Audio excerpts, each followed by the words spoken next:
The night sky above Ibadan was a sheet of black ink, embodied with restless stars.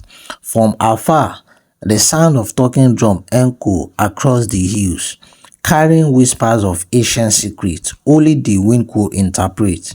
Within the heart of city stood a mansion that glittered even in the moonlight, a palace of glass and gold belonging to Chief James Olaonipekun, the lion of business and the pride of Oyo land. To the world, Chief James was a man who had conquered fortune itself. His empire, James Holding, had branches in Lagos, Abuja and beyond. But inside that golden house was a restlessness that no wealth could silence. Chief Olaonipekun had one son, Olayinka, the child the gods themselves had promised after 21 years of barrenness. Born under the crimson light of Ogun festival, the Ifa priest had said, "This one will walk among kings, but must learn the language of the dust before he could sit on the throne." Chief Olaonipekun laughed at those words back then. "My son will be a king by birth," he had said proudly, but as Olayinka grew, destiny began to wave its quiet trend. Olayinka was everything a mother could boast of: tall, fair-skinned, with eyes that shone with thought and lips that smiled with ease. Yet, he was different from the children of other rich men. He loved to listen to the stories of the gateman, to share meal with the driver, to ask questions about life in the market and street. When other rich sons boasted of cars, Olayinka spoke of simplicity. His mother, Madam Grace Olaonipekun, often sighed, "Olayinka," she would say, "don't let your father hear that you sit with cleaners again.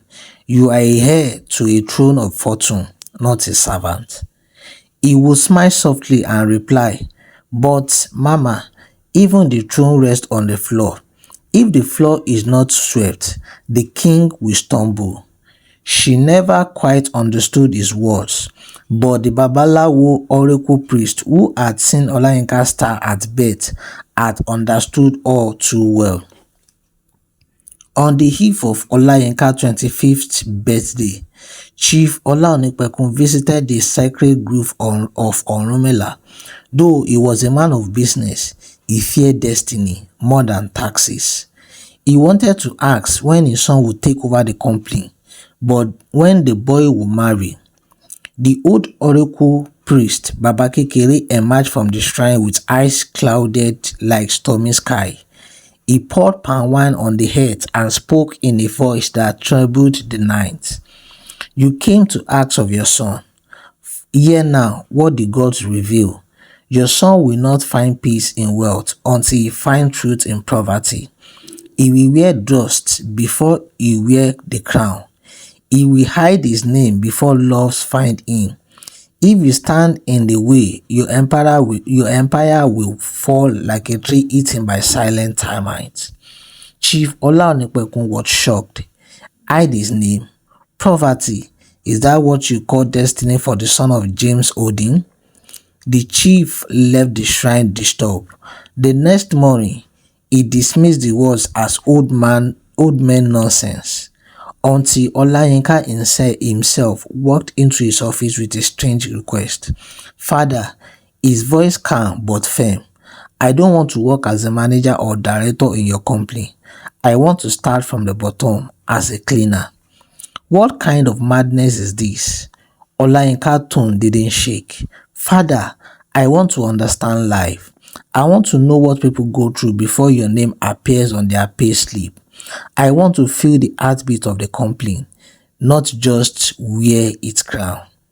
"You want to shame me, the son of Chief Olaonipekun, sweeping floor among commoners?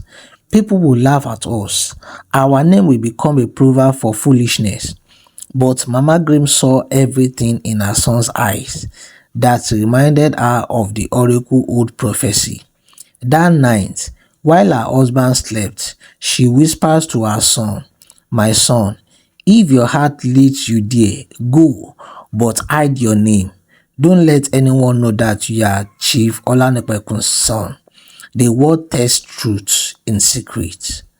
And so Olayinka became a cleaner, a young man with humble clothes, fake ID, and a quiet spirit. He entered James Odin through the service gate, unannounced by the world that had once bowed before his family's name. The world beneath the company's shiny glass floor was a different universe. The smell of detergent replaced perfume, and laughter came from the mouth of those who had never owned more than a day meal. Olayinka learned to sweep, dust, scrub floor, and take orders from supervisor who barked like thunder. Among the cleaners was a young woman named Wuraola, dark-skinned, graceful, with a voice soft as a flute. She was known for her honesty and quiet strength. She cleaned not just with her hands but with her soul. Her mother had died when she was 10 and she worked to feed her younger siblings in a small compound in Udugbe. The first day Olayinka saw her, she was mopping the corridor near the elevator. Something stirred in him, not just attraction, but recognition. She carried dignity in her humility, and in that moment, Olayinka realized why the oracle had spoken of dust. Days turned to weeks. Olayinka walked beside her, carrying buckets, sharing jokes, and learning the rhymes of labor. No one knew he was the son of the owner to them. He was just another humble cleaner who smiled more than he complained. Wuraola grew fond of his quiet kindness. When he offered to help her scrub the warehouse floor, she laughed. "You are too gentle for this kind of work. Are you sure you were not born for softer things?" He smiled. "Maybe softness is hidden in strength. Maybe strength is found in bending low." She stared at him, but something about his words felt ancient and wise. One afternoon, during heavy rain, Olayinka noticed Wuraola sitting alone under a leaking roof. Her clothes soaked. He approached her. "Let's move to the lobby," he said gently. "No," she whispered. "They said cleaners should not sit there. It's for the staffs." He smiled and extended his hand. They ran together under the storm, laughing like children, splashing through puddles. Unknown to them, the company's HR manager saw them through the glass and frowned. The following morning, Olayinka was summoned to the office. "You think this place is a playground? You are here to clean, not flits. One more stunt and you'll be dismissed." Olayinka bowed. "Yes, sir." But when Wuraola heard about it, tears filled her eyes. "I didn't mean to cause you trouble, Olayinka." "You didn't," he said softly. "You only reveal who I am meant to be." Week had gone into months. Its hands, once soft and unused to labor, had grown rough. His back, once strength with privilege, had learned to bend, yet his spirit shone brighter than ever. The workers admired him. "That Olayinka," they would say, "isn't like others. He greets everyone, even the guards.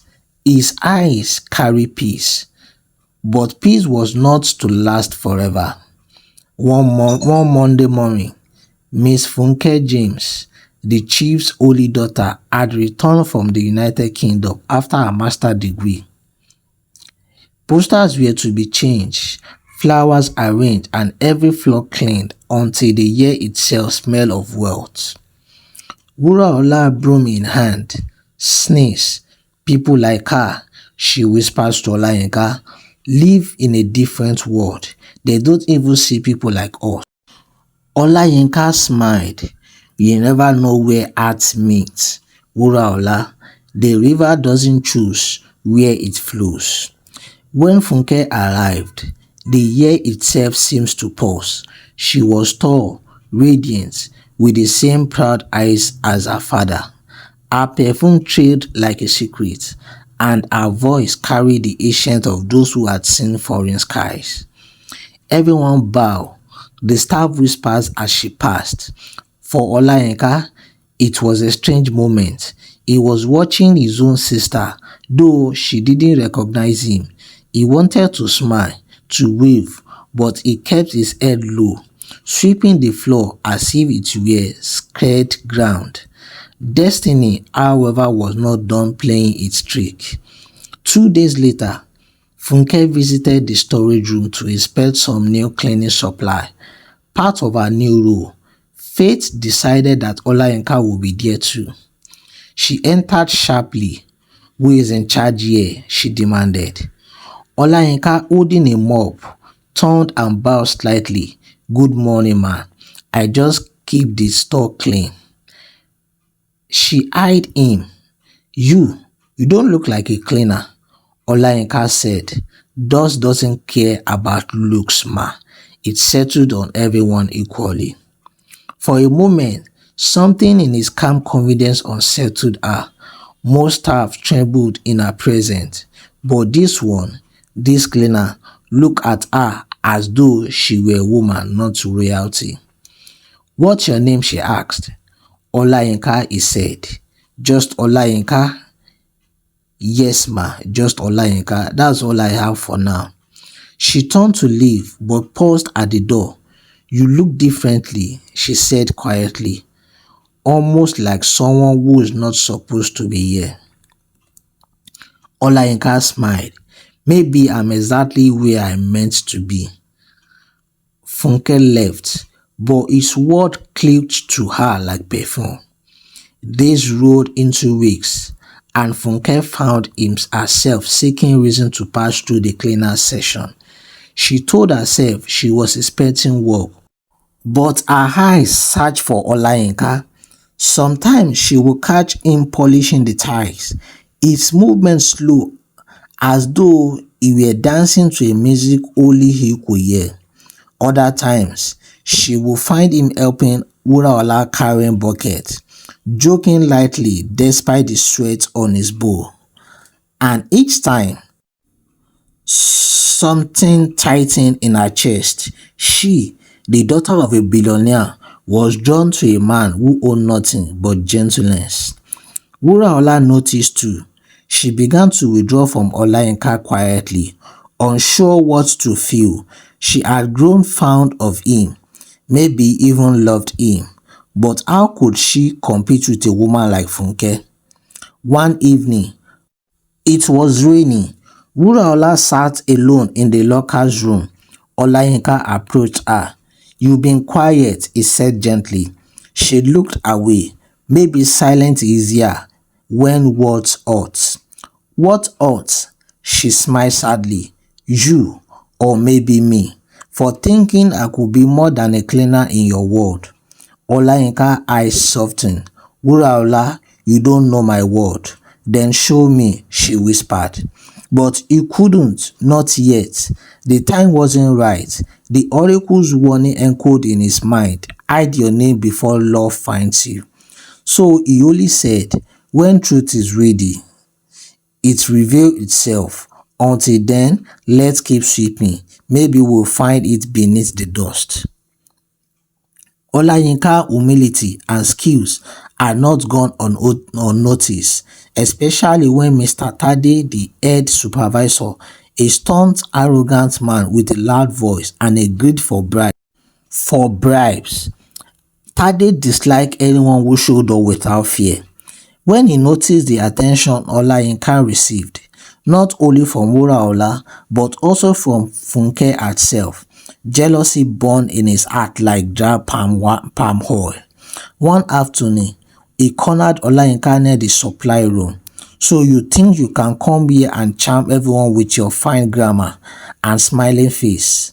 Let me warn you, this place has a hierarchy. Cleaner are beneath supervisor. You will learn respect." Olayinka bowed. "I respect everyone, sir." "Good. Then start by washing the entire company's car alone. And if you miss a spot, you will be fired." Wuraola watched him in silence. That night, she realized that Olayinka was no ordinary man. His humility carried the weight of royalty. The following week brought the company's annual Founders Day, a grand celebration held in Chief's mansion. All staff were invited, from manager to janitor. For the first time, Olayinka would walk again into his father's house, but not as a prince, as a cleaner. Wuraola was nervous. She never had entered a rich man's mansion. Funke dressed in expensive clothes, looking stunning under the chandelier lights. The chief made his speech with pride. Then it happened. Funke saw Olayinka serving drink and froze mid-step. The same calm eyes, the same quiet confidence. How could a cleaner move like someone who owned the room? She approached Olayinka. He said softly, "Who are you?" He smiled. A man who came to sweep his father's floor. She laughed nervously. That sounds weird, but doesn't make sense. Before he could reply, Chief Olanipekun voice across the hall. "You, cleaner, what are you doing here? Come forward." The crowd felt silent. Olayinka stepped forward slowly. He said quietly, "You said this is the company's day. Are cleaner not part of the company?" Silence filled the air. Madam Grace rose in shock. Funke's mouth parted. Tade stumbled backward, speechless. Chief Olanipekun's eyes widened as he finally recognized his son behind the humble cloth. Olayinka, Olayinka nodded, voice steady. "Yes, Baba, it's me, the son who came to learn what it meant to serve before leading." The hall erupted in murmur. Later that night, the mansion echoed with shouting, "You have disgraced me, you, my son, sweeping floor like a beggar before the world. What will people say? That Olanipekun empire has fallen?" Olayinka stood firm.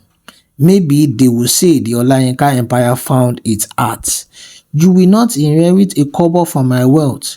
You want to live like a poor man, then be poor." He stormed out. That night, he left the mansion quietly, taking nothing but his war shoe and a heart full of peace. When Funke saw what had happened, she wept. She had fallen for a man she thought was her equal, only to discover he was a prince of wealth. Olayinka found her outside the company's gate the next morning. "Funke," he said softly, "I didn't hide from you out of pride. I wanted to be loved for my soul, not my name." She looked at him, tears shining in her eyes. "Then why does your truth feel like betrayal?" He bowed his head.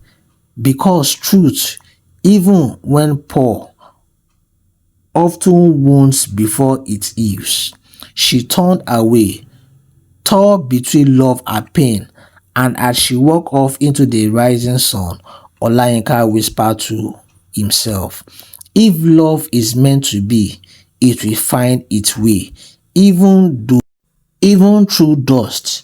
The gods listened, and they had already planned what would come next. The dry season arrived early that year. The year was thick with heat and tension, and the harmattan wind carried dust that clung stubbornly to the skin. The great signboard of Chief James Odin still at the city gate, but inside the empire, shadow had begun to stir. When Chief Olalipekun cast his son out, he believed he had silenced destiny. But destiny, like the tide, never listened to pride. The machine in the Lagos factory started falling one after the other. Contracts were cancelled for reasons no one could explain. Old partners withdrew their investment. Debt appeared where there had once been surplus. One morning, the chief accountant burst into his office, sweat dripping down his face. "Sir, there has been a cyber breach. Millions have disappeared overnight." Chief Olanipekun's heart pounded. What nonsense are you saying? The accountant told him, our accounts are frozen. It's as if something is draining us from the inside. But the chief, in his fury, refused to listen. Nonsense! I built this company with my hands, not with charm or proverb. I will fix it. Yet, the more he fought, the deeper the darkness grew. Meanwhile, Olayinka had left Ibadan behind, wandering from town to town, searching for meaning. He no longer wear fine clothes or carry the scent of wealth. He worked wherever his hands were needed, fetching water, repairing roof. One evening, Chief visited an herbalist, and the herbalist told him to find his son. And as soon as his son returned, everything will be back to normal. He tried all he could to search for his son, but he could not find him. One day, as Funke went to a supermarket, she found him and joy filled her heart. They both went home that day and immediately Chief saw him, he was full of joy. The following day, Olayinka went to his father's company and saw Wuraola. She was so happy to see him, and Olayinka possessed his love to her, and she accepted him. From that day, Chief complained, came back strong, and Chief was happy with his son, and they all lived happily.